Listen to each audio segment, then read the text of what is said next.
2019 പ്രളയത്തിൽ മലപ്പുറം നിലമ്പൂർ അമ്പിട്ടാൻപൊട്ടി സ്വദേശി ബിനുവിന് നഷ്ടമായത് 6 ഏക്കർ കൃഷിയിടവും ഫാം ഹൗസും ഉൾപ്പെടെ ഒരു ജീവിതകാലത്തെ സമ്പാദ്യങ്ങളാണ്.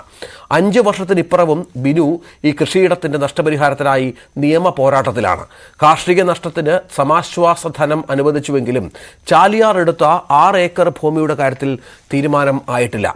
ഹൈക്കോടതിയെ സമീപിച്ചിരിക്കുകയാണ് ബിനു. ഈ ദുരന്തത്തിന്റെ പശ്ചാത്തലത്തിൽ ഈ വാർത്ത ഏറെ പ്രസക്തമാണ്. കാരണം ഇത്തരം ദുരന്തത്തിന് ഇരയായവരെ നമ്മുടെ സംവിധാനങ്ങൾ എങ്ങനെയാണ് നോക്കിക്കാണുന്നത് എന്നും അവരെ എന്തുകൊണ്ട് കാര്യമായി പരിഗണിക്കുന്നില്ല എന്നതിൻ്റെയും ഉത്തമ ദൃഷ്ടാന്തമാണ് ഈ വാർത്ത. അതിലേക്ക്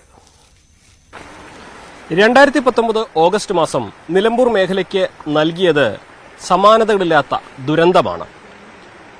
കവളപ്പാറയിൽ മണ്ണിടിച്ചിലിൽ 58 ജീവൻ പൊലിഞ്ഞതിനു പുറമെ ചാലിയാർ ഗതിമാറി ഒഴുകിയതോടെ നിരവധി പേരുടെ ഏക്കർ കണക്കിന് കൃഷിസ്ഥലങ്ങളാണ് ഇല്ലാതെയായത്. അന്ന് താൻ അധ്വാനിച്ച് വളർത്തിയിരുന്ന ഫലങ്ങൾ ഉൾപ്പെടെയുള്ള ഫാം ഹൗസും കൃഷിയിടവും ഉൾപ്പെടെ 6 ഏക്കർ ഭൂമി ചാലിയാറിൽ നഷ്ടമായ ഒരു കർഷകനുണ്ട്, ബിനുവിന്റെ ദുരിതം നമ്മൾ പലവട്ടം പ്രേക്ഷകരിലേക്ക് എത്തിച്ചതാണ്. 5 വർഷങ്ങൾക്കിപ്പുറവും ബിനു പോരാട്ടത്തിലാണ്.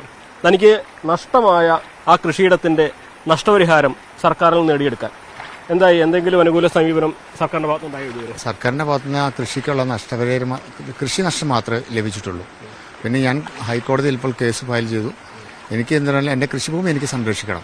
അതിലെ മണൽ വാരിയെടുത്ത് എനിക്ക് സംരക്ഷണ ഭിത്തി കെട്ടി അതിൽ മണ്ണ് നിറയ്ക്കാൻ ഭയങ്കര ചിലവുണ്ട്. അപ്പോൾ അതിൽ മണൽ വാരാനുള്ള അനുമതി എനിക്ക് തരണം, അത് വിൽക്കുവാനുള്ള അനുമതി എനിക്ക് തരണമെന്ന് കോടതിയിൽ കേസ് ഫയൽ ചെയ്തു. അതെനിക്ക് വിധി ആകുകയും ചെയ്തു. എങ്കിലും ഗവൺമെൻറ് വീണ്ടും അപ്പീലിന് പോയി. അപ്പീലിന് അത് അൺസർവേ ആണെന്ന് പറഞ്ഞാണ് ഇപ്പോൾ അവരുടെ നിലപാട് നിൽക്കുന്നത്. ഞാൻ വീണ്ടും കലക്ടർക്ക് പരാതി കൊടുത്തു. കലക്ടർ അദ്ദേഹം എന്നോട് നല്ലൊരു സമീപനം സ്വീകരിച്ചുകൊണ്ട് ഒരു സമിതി വെച്ച് അന്വേഷിച്ചപ്പോൾ എൻ്റെ ഭാഗത്ത് സത്യമാണെന്ന് മനസ്സിലാക്കി.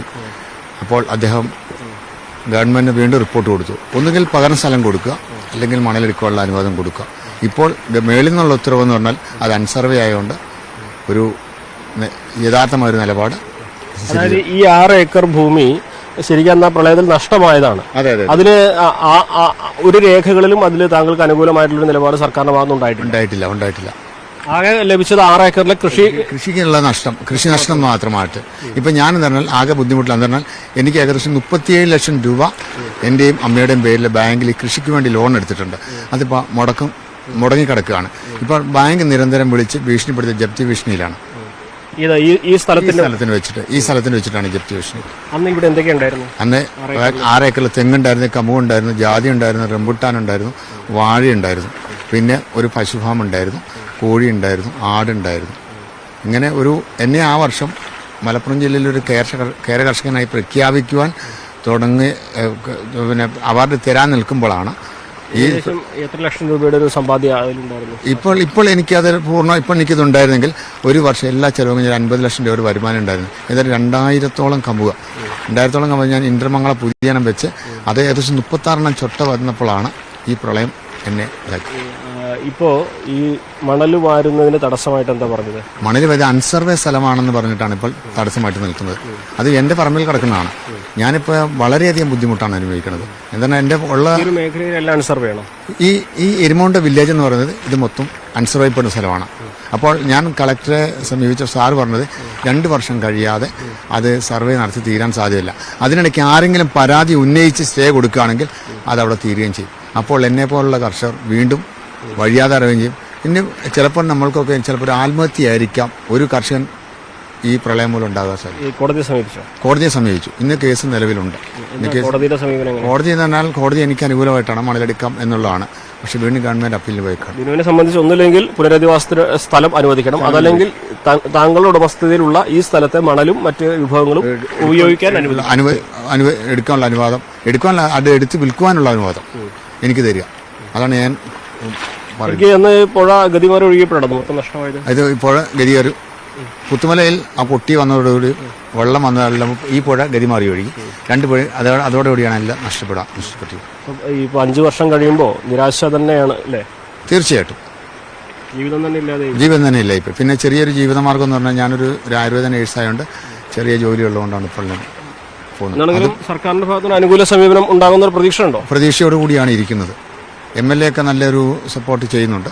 അപ്പോൾ അതുകൊണ്ടൊരു പ്രതീക്ഷ എന്നിൽ കാണുന്നുണ്ട്. അതാണ് ബിനുവിന്റെ ഇപ്പോഴത്തെ അവസ്ഥ. ബിനു പ്രതീക്ഷയോടെ നിയമ പോരാട്ടം തുടരുകയാണ്. സർക്കാർ കനിയുമെന്ന പ്രതീക്ഷയും അദ്ദേഹം വെച്ചു പുലർത്തുന്നുണ്ട്. എന്നാണെങ്കിലും ചാലിയാർ ഗതിമാറി ഒഴുകിയപ്പോൾ ഒഴുകിപ്പോയ ജീവിതങ്ങളിൽ ഒരാൾ മാത്രമാണ് ബിനു എന്നതുകൂടി ഈ ഘട്ടത്തിൽ പറയേണ്ടതുണ്ട്. അഖിലോട്ടുപാറയ്ക്കൊപ്പം CV അനുമോദ്, ന്യൂസ് 18. 2019 പ്രളയത്തിൽ മലപ്പുറം നിലമ്പൂർ അമ്പിട്ടാൻ പൊട്ടി സ്വദേശി ബിനുവിന്റെ നഷ്ടമായ 6 ഏക്കറാണ്. ബിനുവിന്റെ കൃഷിയിടവും ഫാമും ഒക്കെ ഒലിച്ചുപോയി. ഇവിടെ ഒരു സമ്പാദ്യം മൊത്തം ഒലിച്ചുപോയിട്ടും പ്രളയത്തിലാണ് ഇത് സംഭവിച്ചിട്ടും പ്രകൃതി ദുരന്തത്തിലാണ് സംഭവിച്ചിട്ടും അതനുസരിച്ചുള്ള നഷ്ടപരിഹാരം ബിനുവിന് കിട്ടുന്നില്ല എന്നുള്ളതാണ്. നിയമ പോരാട്ടം നടക്കുന്നു. ഇത്തരം ആൾക്കാരെ കരുതി വേണം നമ്മുടെ സർക്കാർ സംവിധാനങ്ങൾ മുന്നോട്ട് പോകാൻ എന്നതാണ് പ്രധാനപ്പെട്ട ഒന്ന്. ഇവിടെ അത് സമാനമായി തന്നെയാണ് അർജുന്റെ കാര്യത്തിലും സംഭവിച്ചിരിക്കുന്നത്. അനാസ്ഥ എല്ലാ സ്ഥലങ്ങളിലും ഇത്തരം ആളുകളുമായി ബന്ധപ്പെട്ട് നമ്മുടെ സംവിധാനങ്ങളുടെ ഭാഗത്ത് തുടരുന്നു എന്നുള്ളതാണ്.